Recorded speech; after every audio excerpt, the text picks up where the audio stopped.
Bienvenidos y bienvenidas a nuestro nuevo podcast Que no te las den con gluten.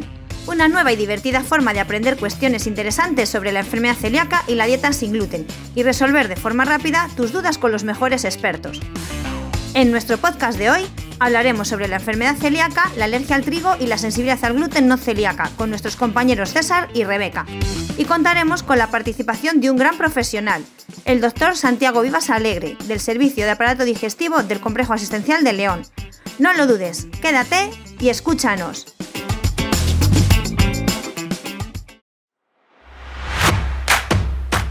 ¡Que no te las den con gluten!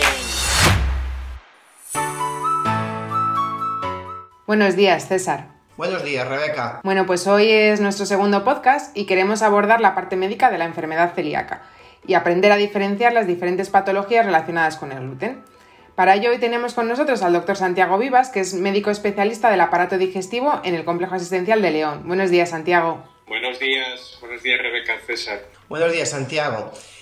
Como sabéis, Santiago ha realizado múltiples investigaciones en el ámbito de la enfermedad celíaca y otras patologías asociadas. Por eso nadie mejor que él para aclararnos algunos conceptos. La enfermedad celíaca se define como una enfermedad multisistémica con base autoinmune provocada por el gluten y por laminas relacionadas en individuos genéticamente susceptibles. ¿Qué quiere decir todo esto exactamente, Santiago? Pues vaya rollo que acabas de soltar ahí, ¿no? No sé qué, genéticamente predispuesto. Pues esto un poco traducido, pues si quiere decir que no, por un lado no todo el mundo puede ser celíaco, o sea, para poder desarrollar la enfermedad celíaca hay que tener una serie de características genéticas que estas características las tienen más o menos aproximadamente en el mundo occidental y en nuestro país en la tercera parte de la población. Es lo que se llama pues el HLA o la compatibilidad genética para poder ser celíaco. Pero bueno, luego por otro lado, de esa tercera parte de la población que podría ser celíaca, pues al final alrededor del 1% son los que acaban o pueden desarrollar la enfermedad.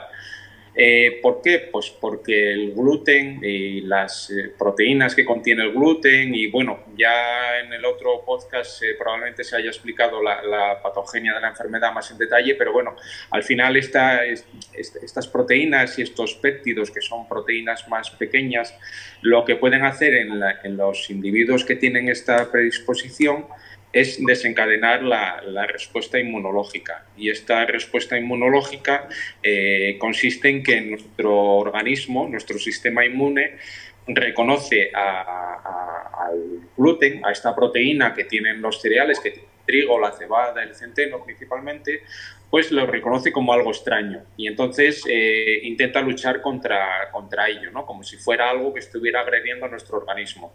¿Qué pasa? Que esta respuesta del sistema inmune ante el gluten lo que ocasiona es un daño a nivel del intestino, principalmente, que es por donde se pone en contacto la proteína con el sistema inmune, pero luego también a través de los anticuerpos de la enfermedad celíaca y de toda la cascada inmunológica que desencadena, pues esta afectación puede llegar a otros órganos, al cerebro, a los huesos, al músculo, bueno, a diferentes órganos. Por eso se habla de enfermedad sistémica. Y porque también se asocia con frecuencia, comparte respuesta inmune y comparte alteraciones inmunes con otras enfermedades autoinmunes, como pueden ser la diabetes o enfermedades del tiroides, etc. No sé si lo he contestado, pero bueno, es un poco para que se entienda básicamente que por qué no todos somos celíacos y por qué para ser celíaco hay que tener una serie de características, ¿no? Sí, yo creo que has hecho muy buen resumen, Santiago. Y luego es muy importante eso, el carácter sistémico, porque al final puede provocar síntomas tanto intestinales como extraintestinales, que hay mucha gente que lo asocia simplemente a los síntomas clásicos de diarrea, cólicos de gases. Sin embargo, hay muchos más síntomas que no son de este tipo. ¿Cuáles serían los principales síntomas extraintestinales, Santiago? Pues mira, eso ha ido cambiando también a lo largo de los últimos años porque, como bien dices, inicialmente esta enfermedad se sospechaba solo pues, cuando en niños había pues, niños con mucha diarrea o que se les hinchaba el abdomen, y en los adultos pues lo mismo, cuando había pues empezaban a adelgazar, perdían peso y tenían mucha diarrea. Eso era porque, bueno, pues se detectaban solamente aquellos casos en los que había mucha manifestación intestinal. Hoy día, pues ha ido cambiando y cada vez, bueno, pues se detectan los casos por otras manifestaciones que no están a nivel abdominal o intestinal, ¿no? Incluso a nivel intestinal ya no es la diarrea, sino muchas veces pues solamente un poco de dolor. Incluso el estreñimiento muchas veces es la única manifestación a través de la cual diagnosticamos al celíaco. No es muy frecuente, pero sí lo vemos. Y luego en niños, por ejemplo, es muy frecuente pues que haya un fallo de crecimiento o un retraso en el crecimiento, o a veces incluso simplemente irritabilidad, niños con cierta irritabilidad. Yo no soy pediatra, pero bueno, un poco también porque luego los niños los seguimos viendo nosotros cuando pasan adultos, pero eso ha cambiado. Y luego en adultos también es muy frecuente ver fatiga, cansancio, que bueno, pues traduce muchas veces, es un síntoma de una leve anemia que llevan durante mucho tiempo los pacientes que no han sido diagnosticados, pero síntomas intestinales. Otras veces las manifestaciones cutáneas, por ejemplo, son muy frecuentes. No solo ya la típica dermatitis herpetiforme, que ya, bueno, pues es algo que ya de por sí es diagnóstico de enfermedad celíaca y quizás es la manifestación cutánea típica, sino bueno, pues otras enfermedades cutáneas como la psoriasis se ha visto que también pueden tener relación con la enfermedad celíaca o ser una manifestación de la enfermedad. Luego también a nivel neurológico, por ejemplo, no solamente la fatiga, el cansancio, sino cefaleas, migrañas, incluso había una forma clásica de ataxia relacionada con el gluten, y se sabe que, bueno, pues que esta afectación neurológica viene derivada de esa respuesta inmune a nivel sistémico, que puede afectar también a nivel del sistema nervioso central y dar este tipo de manifestaciones. Entonces, bueno, un poco yo me quedaría con las manifestaciones generales, así de cansancio, fatiga, luego las manifestaciones dermatológicas, luego también, bueno, la osteoporosis no la he comentado, incluso la infertilidad, que pueden ser a veces motivo de diagnóstico, abortos de repetición en mujeres. Y las neurológicas, ¿no? Un poco así a grandes líneas. Pero bueno, pues cada día o a medida que se va conociendo más la enfermedad, se ven otro tipo de manifestaciones que pueden coincidir. Muy bien, pues con todo esto, pues naturalmente la cantidad y variedad de síntomas que nos has explicado, pues a veces me imagino que será muy complicado el diagnóstico, porque no siempre las personas celíacas llegarán al especialista de digestivo, sino que a lo mejor va por otras ramas. E imagino que resulta complicado a veces el diagnóstico. ¿No es así, Santiago? Sí, de todos modos eso es algo en lo que también se ha avanzado mucho en los últimos años, y bueno, pues cada vez se piensa más, no ya desde el punto de vista del especialista en aparato digestivo, tanto de adultos como infantil, sino ya pues los propios médicos de medicina familiar y comunitaria en el adulto, los pediatras que trabajan en atención primaria. Ya la mayor parte de los pacientes, eso es algo que también ha cambiado, y ya nos vienen muchas veces la mayor parte diagnosticados, ¿no? al hospital o al especialista. Eso es porque se piensa cada vez más en la enfermedad, ya hay más concienciación a nivel de todos los profesionales sanitarios. Tenemos unas herramientas diagnósticas ya mejores. Ahora los anticuerpos que utilizamos para el diagnóstico son muy sensibles, los anticuerpos de transglutaminasa, que son los de primera elección, y luego incluso en casos dudosos pues tenemos el apoyo también del estudio genético, que también ahora es más fácil de realizar, que bueno, pues complementa también el diagnóstico o nos ayuda en casos dudosos. Y luego, pues bueno, otras técnicas incluso de análisis a nivel de las poblaciones de linfocitos que hay en la propia mucosa del duodeno, pues también ayudan en casos más difíciles. Pero yo creo que lo que ha cambiado en los últimos años lo principal es el índice de sospecha, que ya es muy elevado en todos los profesionales sanitarios. Es una enfermedad que ha pasado de ser algo poco frecuente a algo que puede ser muy frecuente y que muchas veces diagnosticamos con síntomas mínimos, como comenté antes, a veces una simple fatiga o a veces una irritabilidad en el niño, pues ya llevan al diagnóstico. Sí, además, bueno, en 2018 creo que se publicó el protocolo de diagnóstico precoz, y seguro que eso ayudó bastante también en este sentido a mejorar el diagnóstico. En este documento se indica que además de realizar las pruebas cuando haya sospecha clínica, también habría que realizarlas a los grupos de riesgo. ¿Cuáles serían estos grupos de riesgo? Pues eso es algo que también se ha ido también perfilando en los últimos años y bueno, pues la guía esta del Ministerio la verdad es que ha ayudado mucho a consolidar un poco los criterios a nivel nacional y luego también las guías que han ido apareciendo sobre todo a nivel pediátrico en la Sociedad Europea de Pediatría, de Gastroenterología y Nutrición Pediátrica, que publicó las últimas este año pasado, también han actualizado mucho estos temas. Quizás, además es algo que nosotros también hemos hecho algunos estudios, quizás hoy día el principal grupo de riesgo y que es el que más controlado está son los familiares de primer grado de los pacientes diagnosticados de celíaca, ¿no? Que incluye a padres, hermanos e hijos, ¿no? Son los que, bueno, aglutinan no ya solo la mayor carga genética, sino bueno, pues que comparten otros factores medioambientales que pueden estar implicados en el desarrollo de la enfermedad o incluso otros genes que no se conocen mucho todavía, pues digamos que el hecho de tener un familiar de primer grado afecto hace que esa persona, la probabilidad que tenga de desarrollar la enfermedad celíaca pueda ser hasta un 20% a lo largo de su vida, ¿no? Quizás oscila entre un 10 y un 20% dependiendo del tipo de HLA-DQ que tenga en su haplotipo, ¿no? en sus genes. Entonces, bueno, hoy día los familiares de primer grado ya se hace un cribado en el momento del diagnóstico de un paciente, siempre se hace pues, a los familiares una serología, unos anticuerpos para ver cómo están y en caso dudoso, pues incluso una biopsia duodenal.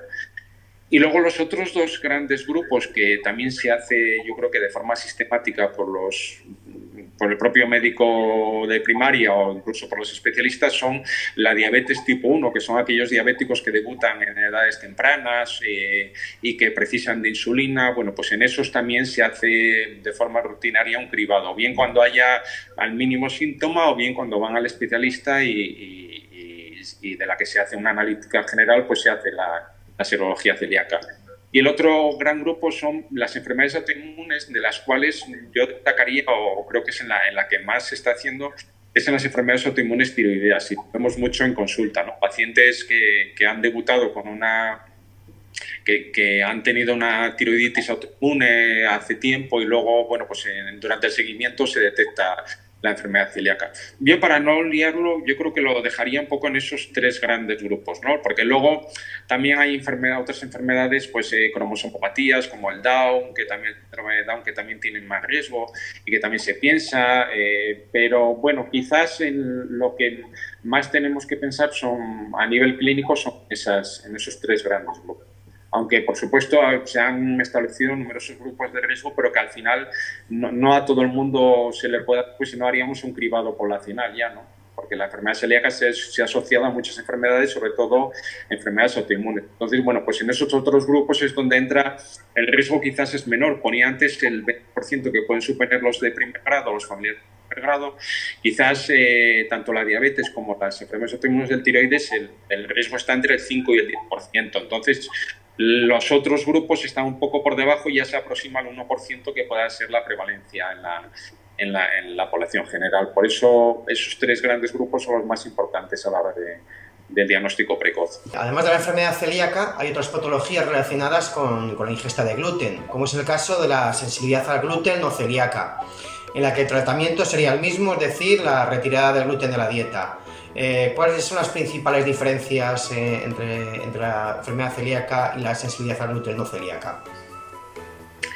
Pues por un lado la principal diferencia es que lo que hemos hablado al principio de que hay que tener, para ser celíaco hay que tener una predisposición genética, hay un daño intestinal predominante, hay una respuesta inmune, todo eso en la sensibilidad al gluten no celíaca no existe. O sea, la sensibilidad al gluten no celíaca es un conjunto de síntomas que llevan a un diagnóstico, pero no hay una prueba diagnóstica como tenemos en la enfermedad celíaca, que es la biopsia duodenal o los anticuerpos. En la sensibilidad al gluten no celíaca el diagnóstico un poco por los síntomas y por exclusión de una enfermedad celíaca real, ¿no? Y la otra gran diferencia es que la sensibilidad al gluten no celíaca hoy día incluso se habla más que de sensibilidad al gluten, de sensibilidad al trigo, porque no está claro que sea el gluten el que desencadena los síntomas o el que sea el responsable de ser sensible al gluten, ¿no? Quizás tengan más importancia otros componentes de los cereales, sobre todo del trigo, sobre todo los hidratos de carbono que contiene el trigo, que en gente susceptible, en personas susceptibles, pueden dar síntomas sobre todo intestinales, ¿no? Aunque también es frecuente en los sensibles al gluten no celíacos o sensibles al trigo no celíacos que tengan manifestaciones como la fatiga, ¿no? Que es algo que también ocurre en la enfermedad celíaca. O sea, comparten muchas veces sintomatología, pero no comparten la base genética ni comparten el diagnóstico porque no tenemos una prueba diagnóstica. Y luego otra gran diferencia es que los sensibles al gluten no precisan de hacer una dieta estricta sin gluten porque no va a tener una repercusión a nivel orgánico, o sea, no van a tener un daño intestinal que se perpetúa, riesgo de anemia, riesgo de osteoporosis, riesgo de infertilidad, incluso riesgo de cáncer si no se hacen bien la dieta que pueden tener celíacos. Esto en la sensibilidad al gluten no ocurre. Lo más que pasa es que puede haber síntomas que persisten y que, bueno, cuando quitan el trigo, pues mejoran. Entonces, pues hay muchos pacientes con sensibilidad al gluten o celíaca que no precisan hacer una dieta estricta, que hacen una dieta parcial, eliminan parte del trigo o de los cereales que contienen trigo que les hacen daño y con eso pues llevan una vida completamente normal. Incluso tenemos pacientes que en un momento dado han tenido que retirar el trigo o el gluten completamente porque todo les daba síntomas y al cabo de un tiempo, de unos años, vuelven a comer otra vez normal. Esto también ha generado confusión porque pues hay muchos sensibles al gluten que inicialmente se diagnostican de celíacos y luego realmente no lo son. Entonces dicen, no, yo es que fui celíaco y nada, y ahora he vuelto a comer gluten y resulta que no soy celíaco ya, que se me ha quitado. No, eso hasta ahora, los casos que hemos visto así, la mayoría es porque no tenían un correcto diagnóstico. Entonces se habían diagnosticado de celíaca en base, por ejemplo, a la genética simplemente y a que habían respondido al gluten. Pero como dije al principio, la genética la tiene la tercera parte de la población y la genética la tiene también la tercera parte de los sensibles al gluten no celíacos. Entonces, bueno, pues yo creo que estas son las principales diferencias y ahí entran un poco las dificultades diagnósticas muchas veces para diferenciar el celíaco del sensible al gluten o al trigo no celíaco. No sé si me he explicado. Sí, muy claro. Sí, que la gente sí que tiene un poco de confusión en estos dos conceptos y yo creo que nos has aclarado bastante. Así que nada, bueno, muchas gracias Santiago por compartir este rato con nosotros, que al final te preocupas mucho por el colectivo y seguro que este podcast pues es de gran utilidad. Muchísimas gracias a vosotros y también por el trabajo que hacéis, porque yo creo que sois una gran ayuda para los afectados, o sobre todo porque nosotros muchas veces en la consulta no tenemos tiempo de dar muchas explicaciones que vosotros dais, que vosotros tenéis mucha información y yo creo que vosotros, vuestro papel es fundamental también en el manejo de la enfermedad celíaca, así que seguir así. Mucho ánimo. Gracias, Santiago. Venga, hasta luego. ¿Te ha gustado nuestro programa de hoy? Pues no te pierdas el 11 de mayo nuestro próximo podcast sobre la dieta sin gluten, en el que nuestras compañeras Noelia y Rebeca hablarán con la experta en dietética y nutrición Paula Crespo para repasar las cuestiones más importantes sobre la alimentación de las personas celíacas. ¿Quieres que hablemos sobre algún otro tema que te interese?